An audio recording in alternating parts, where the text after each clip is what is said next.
Campimetrías de las lesiones de las vías ópticas prequiasmáticas y quiasmáticas. Las lesiones de las vías ópticas son un capítulo muy importante en oftalmología. Muchas veces, ante un tumor cerebral o una lesión de las vías ópticas, el primero en meter la pata, como decimos en España, en equivocarse, es el oftalmólogo. Lesiones prequiasmáticas.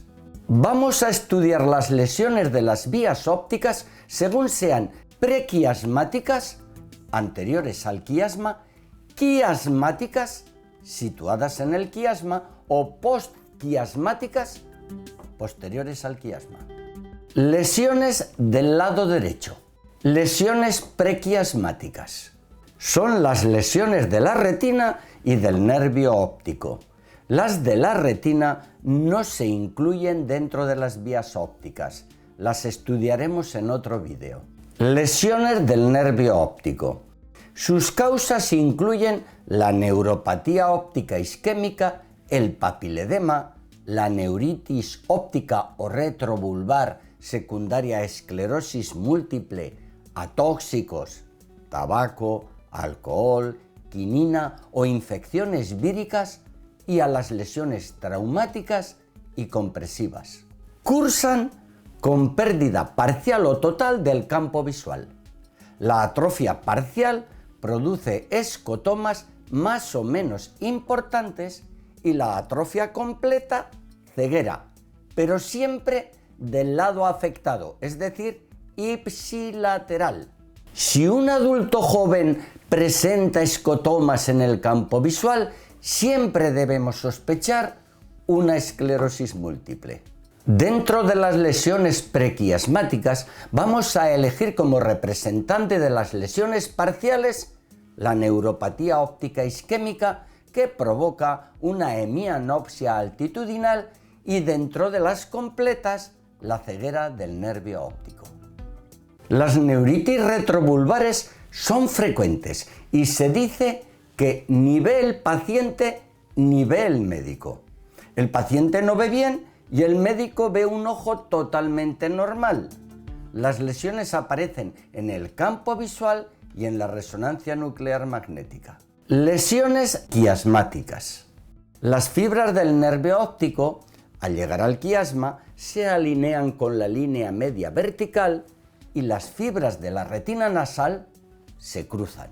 Por eso, las lesiones del quiasma o más posteriores producen hemianopsias o cuadrantanopsias que respetan, no atraviesan, el meridiano vertical y afectan a ambos campos visuales.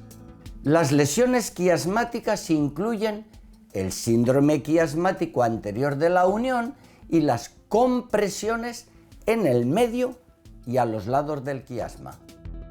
Síndrome quiasmático anterior de la unión o síndrome de Traquair. Es poco frecuente.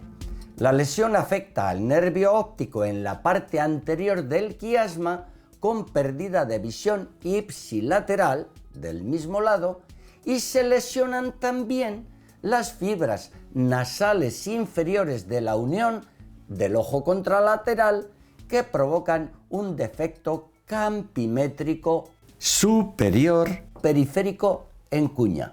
Compresiones en medio del quiasma. Son las más frecuentes.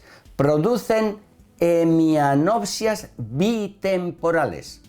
La mayor parte de las veces, un 80%, es causada por un adenoma, un tumor benigno de la glándula pituitaria o hipófisis. Los defectos campimétricos empiezan por la periferia y posteriormente afectan el centro, por lo que se suelen diagnosticar tarde. Estas hemianopsias bitemporales son poco congruentes, muy diferentes en ambos ojos, y al principio pueden parecer cuadrantanopsias incongruentes. No se debe esperar a que el paciente tenga una hemianopsia completa para establecer el diagnóstico. También provocan hemianopsia bitemporal los craneofaringiomas, aneurismas y meningiomas supraselares, gliomas del tercer ventrículo o dilataciones del mismo por hidrocefalia obstructiva y las aracnoiditis quiasmáticas crónicas. Compresiones a los lados del quiasma. Lesiones quiasmáticas laterales. Son muy poco frecuentes. Producen hemianopsias binasales. Aparecen en ateromas de las carótidas y de la arteria comunicante posterior, en la dilatación arteriosclerótica de la arteria intracavernosa en mujeres hipertensas y por distensión del tercer ventrículo. Recordemos, las lesiones del nervio óptico afectan el campo visual del mismo lado, ipsilateral. Debemos recordar las hemianopsias altitudinales, en este caso derechas, las neuritis retrovulvares y la ceguera del nervio óptico. Entre las lesiones del quiasma se incluyen el síndrome quiasmático anterior de la unión, curioso pero poco frecuente, y las compresiones en la mitad anterior del quiasma que provocan hemianopsias bitemporales, 80% por adenomas hipofisarios y algunas veces por craneofaringiomas u otras lesiones.